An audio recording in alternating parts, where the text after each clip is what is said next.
एक बार आप सभी लोग अपनी कैटेगरी और अपने स्कोर और अपनी शिफ्ट बताइए, कौन से दिन आपका कौन से शिफ्ट में है। 3 चीजें बताइए। और कौन कौन सा? सबसे पहली चीज अपनी कैटेगरी, दूसरी चीज आपके शिफ्ट, आपका score. Category, shift, score. Category, shift, score.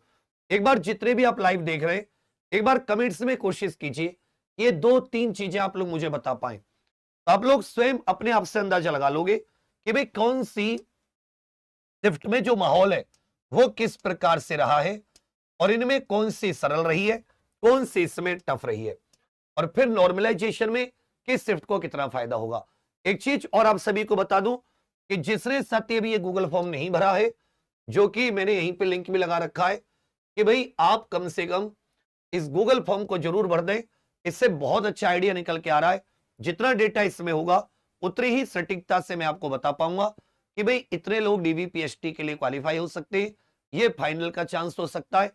और बाकी सब लोगों को कम से कम आगे अपनी भविष्य में। आज रात को 9 बजे हम लोग कंप्लीट पूरी जानकारी लेकर आ रहे हैं कौन सी कैटेगरी की एक संभावित अनुमानित कट ऑफ क्या हो सकती है। तो देखिए, सबसे पहले बात करें 160 क्वेश्चन, 2 घंटे का पेपर, ऑफलाइन पेपर, कौन सी शिफ्ट में क्या रहा। तो जो 14 मार्च की पहली शिफ्ट थी, ये बिल्कुल अनजान, इनको नहीं पता पेपर का पैटर्न क्या है, कैसे है, कुछ भी है। तो सबसे ज्यादा जो फायदा होगा नॉर्मलाइजेशन में, सर्वाधिक फायदा इसी को होगा। सबसे ज्यादा जो फायदा होगा नॉर्मलाइजेशन में, जिस शिफ्ट की बल्ले बल्ले होगी, वो हमेशा पहली शिफ्ट होती है।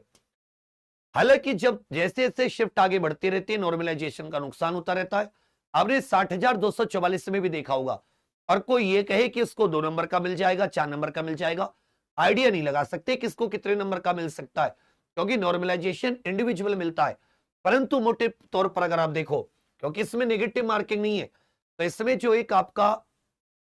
प्रत्येक व्यक्ति का अपना अपना रॉय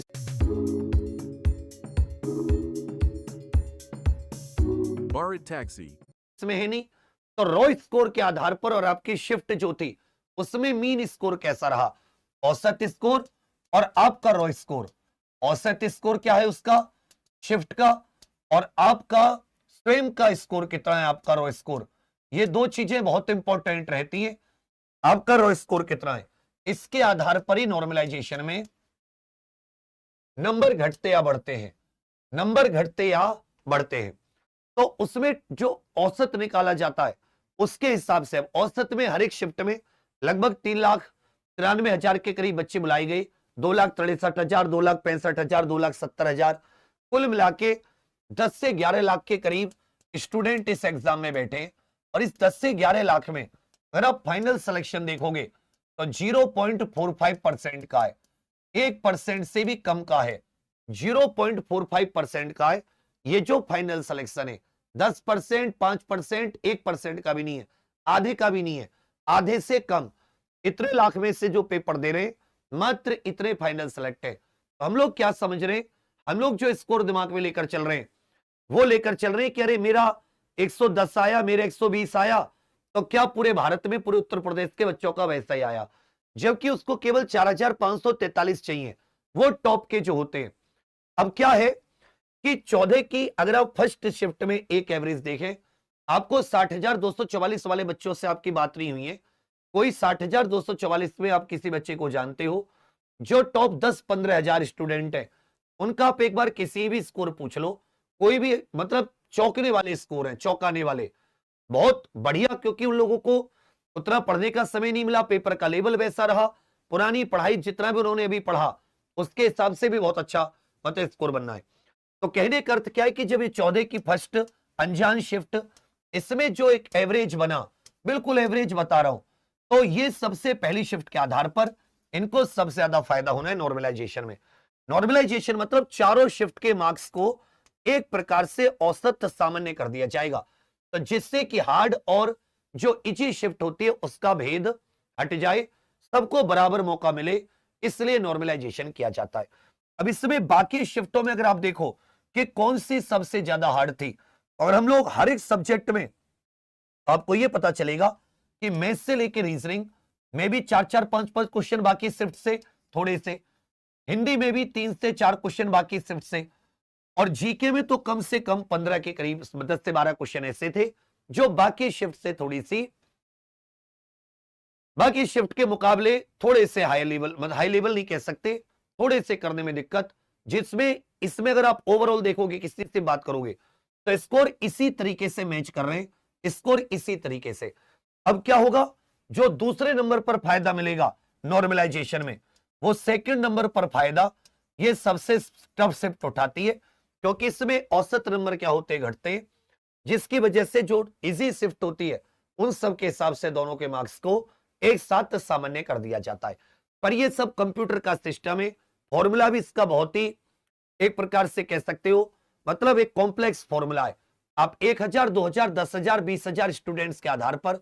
इसमें कोई आइडिया नहीं लगा सकते। बस इतना आइडिया लगा सकते हैं कि शुरुआत की शिफ्ट और टफ शिफ्ट जो होती हैं उनको थोड़ा सा फायदा मिल जाता है, तो उसके आधार पर 14 की फर्स्ट और 15 की सेकंड, इनको बाकी के मुकाबले कुछ फायदा मिलेगा। पर हाँ, ये बहुत इंपॉर्टेंट है कि मार्क्स घटे ना, ये ना हो कि भी किसी की इजी शिफ्ट है तो उसके मार्क्स घट गए,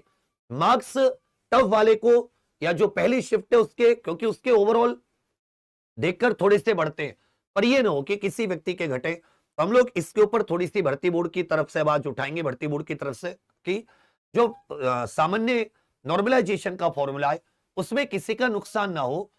और फिर उस नुकसान न होने के हिसाब से, क्योंकि सबने मेहनत की है, किसी को नहीं पता कि उसके पेपर में कैसा आ रहा है, पेपर कौन सा आ रहा है, उन्होंने चारों शिफ्ट बनाई और वो उसको किसी भी शिफ्ट में जो पेपर आया, और वो सबका अपना अपना नसीब, तो नुकसान किसी शिफ्ट को नहीं होना चाहिए कि भाई मेरी तो ऐसी थी, मेरी क्या गलती है, मेरी तो फर्स्ट थी, मेरी क्या गलती है। ये मैं इसमें आपका साथ हूं, और इसमें हम लोग पेपर के पैटर्न इसको लेकर हमने माननीय मुख्यमंत्री जी तक भी बात पहुंचाने की कोशिश की है। ये जो कंट्रोवर्सी हुई है पेपर में कुछ क्वेश्चन को लेकर, उस सब पे हमने अपनी राय रखी है, और उस पर इस बार जो पेपर होंगे कांस्टेबल और होमगार्ड के, उसमें उस राय की वैल्यू भी की जाएगी, ये भी जरूर इंपॉर्टेंट है। तो यहां पर एक बहुत इंपॉर्टेंट चीज क्या आती है कि अब कौन लोग ऐसे जो फाइनल तक पूरी तरह सेफ है, और कौन ऐसे कि जिसको जो मतलब बिल्कुल बॉर्डर पर है, और कौन ऐसे कि जो आगे कांस्टेबल या होमगार्ड या किसी और एग्जाम की तैयारी करें, इसका पटाक्षेप यहीं पर करें, आगे बढ़ जाएं। तो उसके लिए साथी हमने क्या किया है,